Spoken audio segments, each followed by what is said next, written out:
पेटमा घाँटीमा मलाई टोक्यो भने त मलाई पनि गाह्रो हुन्छ मलाई यहाँ हान्यो भने होइन मलाई यसले चाहिँ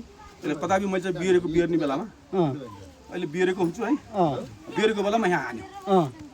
सक्यो अहिले हैन सक्यो यसले त होइन अब अरू विशाल सर्प अरू किङ कोब्राहरू हुन्छ नि तिनीहरूले चाहिँ तपाईँको हान्यो भने सिद्धो त्यसले गर्दाखेरि अब घाँटीमा टोक्नु दिनु भएन अब तपाईँको अरू अङ्गमा चाहिँ खतरा टोक्न दिनु भएन तर यहाँ चाहिँ हात खुट्टामा टोक्यो भने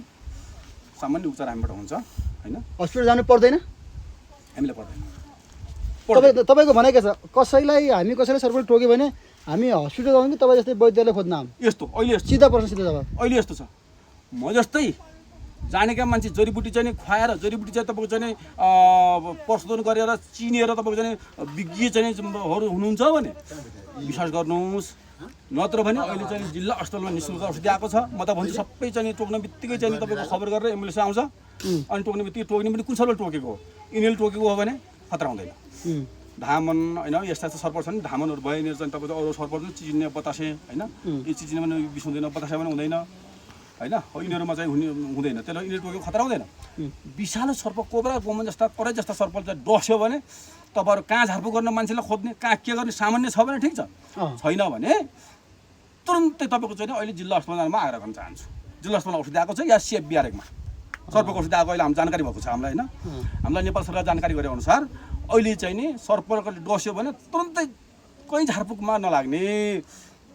गएर तपाईँ चाहिँ खबर गरिहाल्ने यदि हामी यस्तै विज्ञ मान्छेहरू छ भने त्यस्तो खतरा भएन अनि यो सर्पले मान्छेलाई त्यत्तिकै आक्रमण गर्छ या मान्छेले चलाएपछि मात्र आक्रमण गर्छ खास यसो आक्रमण गर्ने तरिका के हो यस्तो छ यिनीहरूले गर्दैन यिनीहरूले मान्छेलाई गर्दैन अर्को सर्पले मान्छेलाई हजुर अरूमा पनि यस्तो छ त्यो सर्प हेरेर हुँदो रहेछ मैले के गरेँ भने मैले अध्ययन गर्दाखेरि तपाईँको चाहिँ नि यो गोमनमा पनि कोही गोमन चाहिँ हामीलाई भेट्यो अथवा कुनै पनि मान्छेलाई भेट्यो भने त्यो चाहिँ नि हिँडिहाल्छ मान्छे जस्तै हुँदो रहेछ क्या तिनीहरू पनि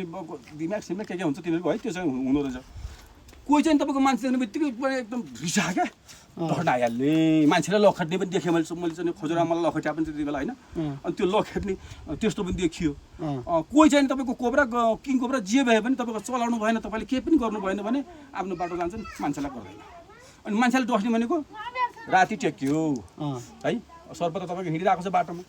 बाटोमा सर्प हिँडिरहेको छ होइन सर्प हिँडिरहेको छ बाटोमा